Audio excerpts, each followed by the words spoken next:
Truck driver है जन गारि सालावहाय माने आं मोनसे गारि सालायो ओंख्रि बेफार खालामो थारमाने ओमफ्राय आं दिनै गारि सालायनायनि थाखायनो दिनै एरैबादि माने अखम सरकारनिफ्राय माने बटा बान्था मोननो माने जग्य जादों आरो माने सरकारनिफ्रायबो एसे मोनबाय तारपिছত निउज लाइभनिफ्रायबो एसे मोनबाय दिनै मोननानै दिनै आं बारा बुंनोबो रोङा ओमफ्राय बारा बुंनोबो रोङैबादि आरो एसे जिखिनि जि हादों बेखौ बुंदों आरो आङो बेनिफ्राय आंखौ बेबायदि होननानै नुबाय आरो दिनै नुनो होननानै दिनै खुमुरि खाता मा होनो बर' दुलाराय आफादगिरियाव आंखौ आमन्त्रन माबा लिंबाय ओमफ्राय आं दिनै इसोरनि अननाय सिबिनाय दिनै लोगो मोननाय बादि जाना दिनै आं इसोरनि गेजेराव दिनै आं गावनो गसंनो मोनदों आरो बेनिखायनो आंनि गोसोआ बिराद जोबोद गोजोननाय मोनदों गावखौनो गाव मा होननानै बुंदों आं बारा बुंनाय बयबो गैया बारा बुङाबो थारमाने आं गारि सालायनायखायनो दिनै इयाव गावनि बोलोजों थानायखायनो इयाव दिनै आं गसंनो हाबाय आरो दिनै ट्राक सालायना 15 बोसोर जाबाय 15 बोसोर जाबाय मा गारि सालायग्रोदोंमोन आवगाय आङो मामा फिसा गारि सालायदोंमोन मामा उइंगार सालायदोंमोन बेनिफ्राय उइंगारनिफ्राय मिजिक सालायबाय मिजिक सालायनायनिफ्राय आं इन्ट्रा गारि सालायबाय इन्ट्रा सालायनायनिफ्राय दा आं सताहाथि सालायबाय दा एक्सेल सालायबाय मथते गारि बाय गारि किसिम बाय गारि सालायबाय थायो आंनिनो गारि माने आंनि गारि गंनै दङ ओमफ्राय गंसे गंथाम जायो बिजनेस मावो ओमफ्राय आं ना मालायनि गारि आजिखालिथ' प्राय सासे मालिका मोनसे गारिसो बायनो हायो दायफोरथ' मोननो जायाना थिग तेनेका सोरबा दायफोराव असुबिदा जाबोला आं बे गारिखौ सालायहैयो मारे बारबा हाया आरो नायाव फासिखौ सुबिदा जाया थेवबाबो गावनि बोलोजों जुदि नों ड्राइभार सेस्था खालामो हायो आरो माने सुबिदा जायाखै खारन आं गाव मेघालयआव दंमोन ना ओमफ्राय मेघालयनिफ्राय इयाव गारि सोलोंबाय रोंबाय बा रोंनानै अकल मालायनि गारि सालायब्ला मा जागोन जेबोथ' जाया आवगाय मालायनिफ्राय गारि लाबोदोंमोन कन्टेक्टआव आङो 12,000 होननांगौमोन आं कन्टेक्टआव ओमफ्राय कन्टेक्टआव लाबोब्ला आं मोनसे जुदि गंसे गारि बायो जुदि किस्तियाव लायो सिस्टेमाव लाबोला गारिया एसे गावनि फैसाया थाङो होननानै आं बन्धननि लन लानानै बेदा लानानै आं गारि गंनै बायबाय मोनसे बानबाय जितु गारि ओमफ्राय मोनसे बानबाय टाटा एक्सेल महिन्द्रा कम्पानि गारि मोनसे बे गंनै गारिखौ बायनानै आं गावनो लासै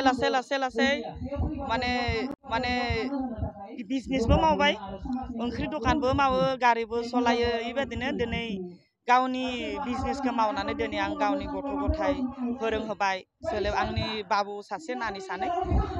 नानि गेदेरा डिग्री फरायगासिनो ओमफ्राय नानि उन्दैया फार्स्ट इयार फरायगासिनो ओमफ्राय बाबुआ क्लास 7 फरायगासिनो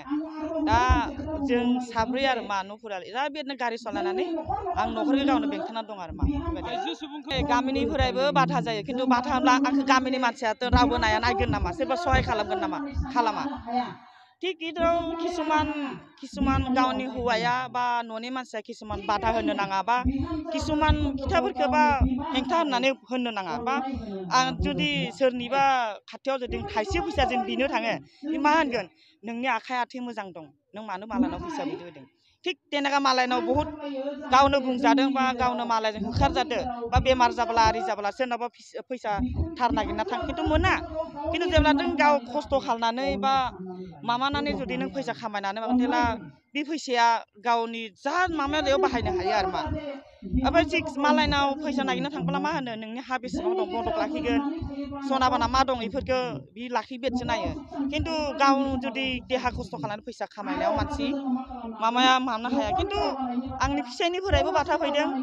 आंनि न'खरनि मानसिनिफ्रायबो सब मानसियानो बाथा होदोंबो नों हिन्जाव मानसि गारि सालायनो नाङा खिन्थु प्रथमाव आंनि गारियाव रावबो गाखोआ मानो गाखोआ खारन आं हिन्जाव मानसि कन्ट्रल खालामनो हाया होननानै आंनि गारियाव रावबो गाखोआ दा ओमफ्राय दा आंखौसो बांसिन नांजोबो आरो इथु मोजां गारि सालायो बा इथु माबा दा आंखौसो नागिरो बेबायदि आरो बेलेग दायफोर लाखियोब्ला आंनि गारियाव मानसिफोरा गाखोआ गियो मानो होनना बबावबा एक्सिडेन्ट जागोन मामा जागोन एदेना गियो दा आं दिनै गारि सालायखायनो आंनि गारिया न'आव दङ दिनै बेफारिफोराबो थाङाखै बेबायदि आरो गिखिनाय मोनो आरो खस्थ'जों जानानै दिनै आङो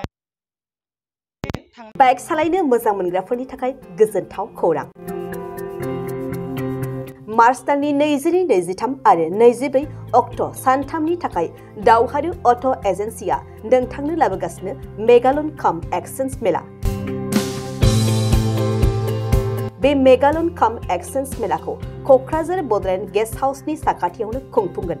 बे मेलायाव बारा नङा 14,999 रांसिमाव डाउन पेमेन्ट होनानै बाजाज कम्पानिनि गुबुन गुबुन बाइकफोरखौ ल'नाव लानो हागोन।